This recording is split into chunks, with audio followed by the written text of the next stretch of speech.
The time is 8:35 a.m., August 9th, 2025. I've been poisoned every day. I still say I. This is really bad. And I still black out words, and there'll be these enormous and long pauses of silence because I just can't remember the word. I'm trying to speak like I used to, and it's just not possible. The injury, traumatic, not physical, but from traumatic experiences and witness events. Violent terrorism caused my gray matter of my brain through like just incredible stress. Prolonged, PRO hyphen LONGED, prolonged stress. This caused me to be in the shape. The poisoning is horrific. Yesterday morning, horrific. I raced a sum of about 6 separate times. I was targeted solely in my main room. I wasn't experiencing that poisonous gas anywhere else where I was racing or standing, trying to get away from the gas. It wasn't stalking and hunting me in every room. It was certainly in this room, and you had a matter of 15 seconds at max, at the most, 15 seconds before it all came gushing out, all over your legs, all over the floor, all over anywhere you are, running to a toilet, as a liquid form of diarrhea just gushing out of my body in a matter of seconds when they emit that gas. So they have different poisonous gases that they do have at their use. Oh, do they use them? And oh, do I remember it all? No politician claiming they're sitting in power in the United States of America, I'm a U.S. citizen, has any authority to essentially, legally, hold any U.S. citizen hostage in a private residence or anywhere, but certainly that, a private residence, torture them physically with any sort of physical torture, and poison them. The poisoning is so horrific and painful. It kills 2 birds with 1 stone. It's torture, and you're freaking poisoning me, folks. No U.S. citizens have any legal rights to party and rampage around the crime scene where that U.S. citizen is held hostage and being physically tortured.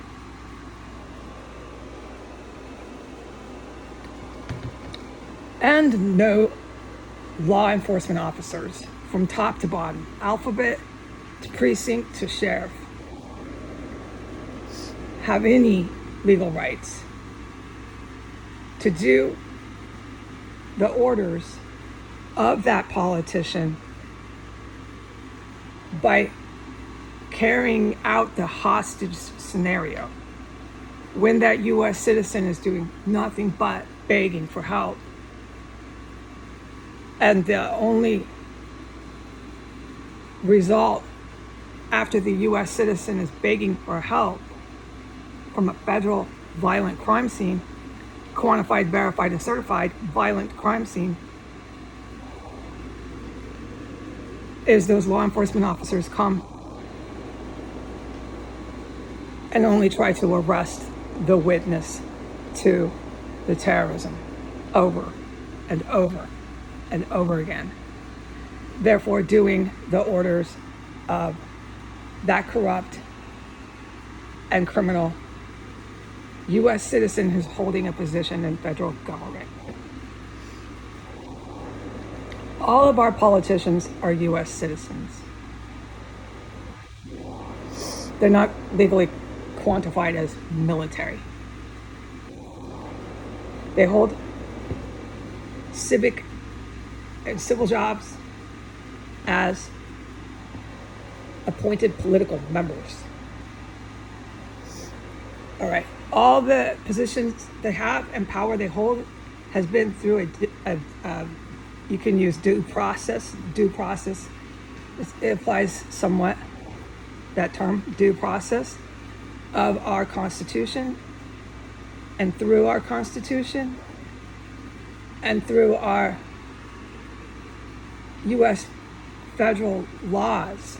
So you want to hold that power and claim you can torture and poison a U.S. citizen and send cops out to arrest the victim, that very victim, to protect you as a politician, but you want to play the legal game too, because that's the only reason how you have that power, is you achieved it and acquired it through our constitutional processes. You can't have your cake and eat it as a terrorist in the United States of America.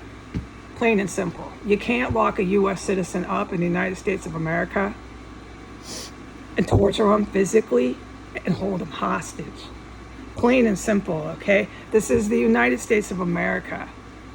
And lastly, you can't take orders as any sitting official anywhere. Any sitting official in any bureaucratic position that's not voted through our electoral system, or that is through our electoral system. Once you're there and you're in that position of power, you cannot take orders from foreign dictators or foreign politicians.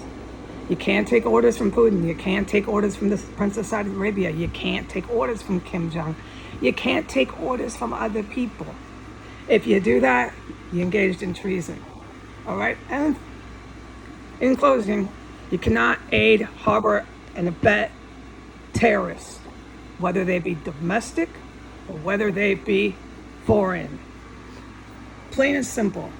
Lastly, Donald Trump, because of his involvement with the release, the putting out of the virus COVID, C-O-V-I-D, COVID, and his responsibility and the blood on his hands, the blood that's on Donald Trump's hands for that many deaths around the earth, for COVID, writ large, okay? Writ large. I'm not going to start listing out the details to this. Donald Trump will be prosecuted for that. COVID. What I would like, I've taken some college courses, if this gives me some teeth to my argument. I would like Donald to sit in prison for the rest of his life. That would be worse than death for Donald. And his punishment for COVID, and this is not a laughing matter. Okay? I don't know, because I'm not a military top cat. I'm not a high-ranking general, and I know I'm not. I don't know what their final decision is with what he has done to my country. Okay, the insurrection that Donald put out, I can wipe my ass with all my diarrhea from poisoning with your insurrection and all your U.S. feds. Also, I demand that the income, the paychecks, the pensions, all and any finances that are given through the U.S. federal treasury to these sitting military officers involved in the insurrection and the coup, and to any of these federal U.S. officers, cut it off now. Put them in the same situation they tried to put me in. Extreme poverty, no employment, and no future or hope.